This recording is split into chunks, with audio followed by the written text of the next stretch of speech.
La semaine dernière, Clara, le conseil MOAC de Kanesatake a tenu un point de presse pour expliquer les raisons derrière le renvoi du grand chef Victor Bonspil. Ça fait plusieurs années quand même déjà qu'il y a des tensions au sein de la communauté. Oui, tout à fait. D'un côté, il y a le grand chef Victor Bonspil et sa sœur Valérie Bonspil. De l'autre, les 5 autres chefs du conseil, Brent Étienne, Serge Otis-Simon, Émy Bouvet, John Canatonquin et Denise David qui s'opposent au leadership des deux premiers. En 2023, déjà, ils demandent la démission du grand chef et de sa sœur.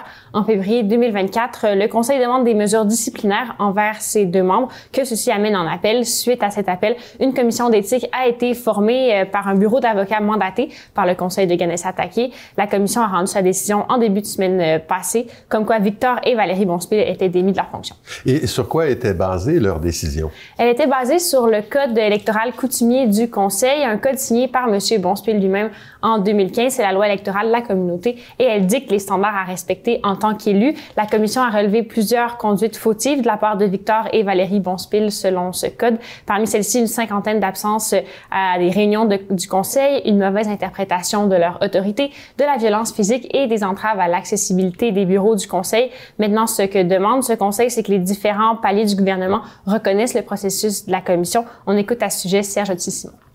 Il va falloir qu'ils reconnaissent notre processus légaux et puis on l'a exercé.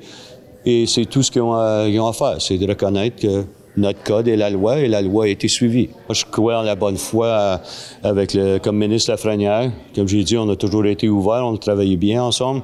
Et à quoi est-ce qu'on peut s'attendre pour la suite? Eh bien, de son côté, le grand chef Bonspil s'oppose à la décision de la commission. Il remet en question la validité de celle-ci puisqu'elle n'est pas composée de membres de la communauté de Kanesatake. Pourtant, c'est ce que dicte le code électoral pour garder un processus objectif. M. Simon décrivait le climat comme tendu en ce moment dans la communauté et quand je lui ai demandé s'il était optimiste pour la suite, il se disait plutôt prudent. Les élections sont prévues pour le 31 juillet. M. Simon espère qu'elles se déroulent dans le calme et le respect de la loi électorale.